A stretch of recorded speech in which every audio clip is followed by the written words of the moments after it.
ভাই কেন লাগাই দিছে? কে আমার গাড়িতে লাগাইছে রে? গাড়ি বেঁধে গেল বাইরে গেছি আমার কলিজার মধ্যে লাগাই দিছ বাইরা। রিক্সা চলে না, তোর আগে দেখি রিক্সা চলে যায়, এটা সিএনজির অটো রিক্সা।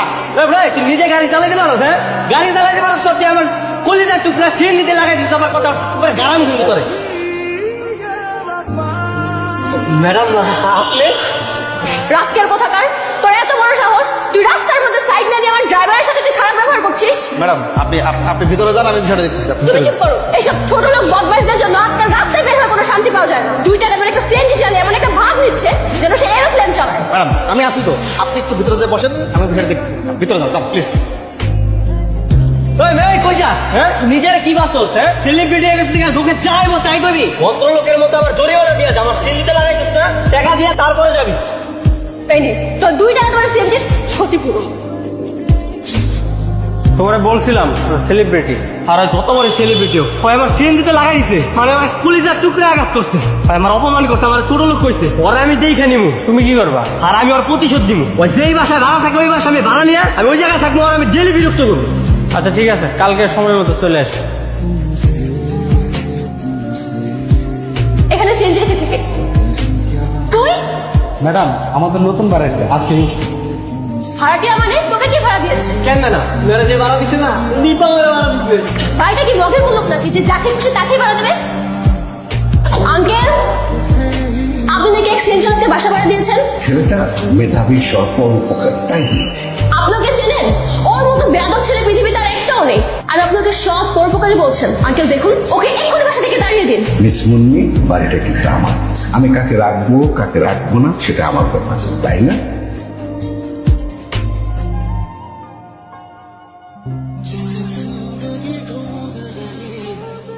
সাউন্ড বন্ধ করো। কি সমস্যা? মিউজিক বন্ধ করুন। আর এত রাতে আপনি মিউজিক বাজাচ্ছেন কেন, তাও ফুল সাউন্ড দিয়ে? আরে আমার বাসা, আমার যা খুশি আমি তা করবো। আমি লাউড স্পিকার দিয়ে সাউন্ড বাজাবো না কি করবো আমার ব্যাপার। আপনার বাসায় যাই তো আমি মিউজিক বাজাই নাই, বুঝেন নাই? আর তার থেকে বড় কথা হলে আমি এখানে টাকা দিয়ে থাকি। নেক্সট টাইম আর বাজাবেন না। ওরে বাবা রে বাবা, হ্যাঁ আপনি যে ভাবটা নিতেছেন মনে হচ্ছে বাড়ি আপনি কিনে নিছেন। শুনেন, আমি এই জায়গায় ভাড়া থাকি, আপনি এই জায়গায় ভাড়া থাকেন, দুইজনই ভাড়াটিয়া, বুঝছেন? আপনিও সেম আমিও সেম। আমার জ্ঞান দিতে হবে না, রাইট করে যান। এমন না, চলো এমন না, চলো। ওয়ালাইকুম আসসালাম। তোমাকে এরকম উদাসীন লাগছে কেন? না স্যার কিছু না। টাকা লাগবে? টাকা পয়সা দরকার নেই। টাকা পয়সা ছাড়া মানুষের আর কি সমস্যা? প্রেম ঘটিত সমস্যা? জি স্যার, প্রেম ঘটিত।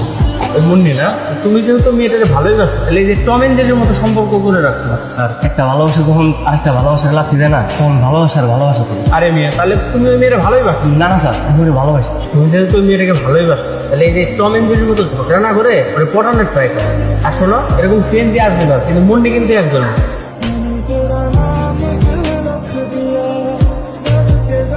তুই এখানে আসছিস কেন? আমি তোমার কিছু কথা বলতে চাইছিলাম।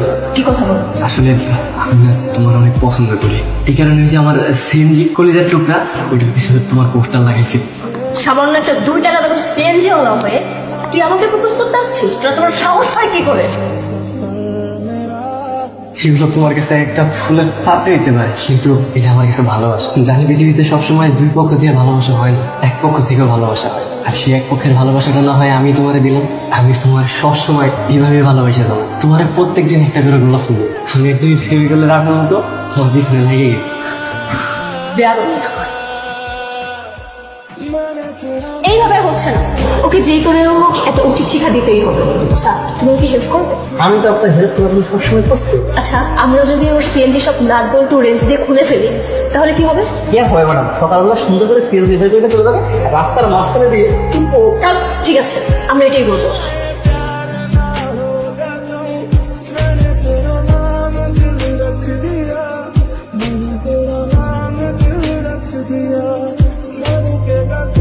বাবা বাবা তুমি ঠিক আছো তো বাবা? কিন্তু যে ছেলেটা আমাকে এখানে নিয়ে এসেছে ওর অবস্থা ভালো না।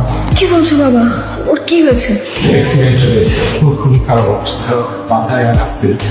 ও এখন কোথায় আছে বাবা? ও এখন কোথায় আছে? 502 নম্বর ফেলবে আছে। না এমন না, এই আমি কি করলাম?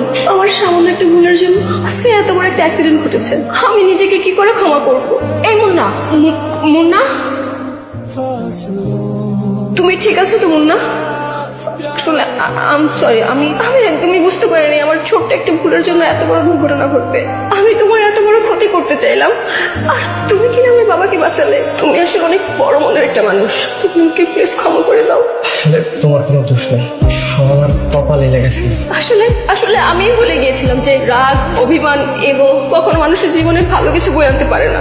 না, তুমি আমাকে কথা দাও যে আজকের পর থেকে আমরা বন্ধু হয়ে থাকবো, একে অপরের পাশে থাকবো। তুমি আমার উপর আর প্লিজ রাগ করে থেকো না। আচ্ছা ঠিক আছে, কথা দিলাম।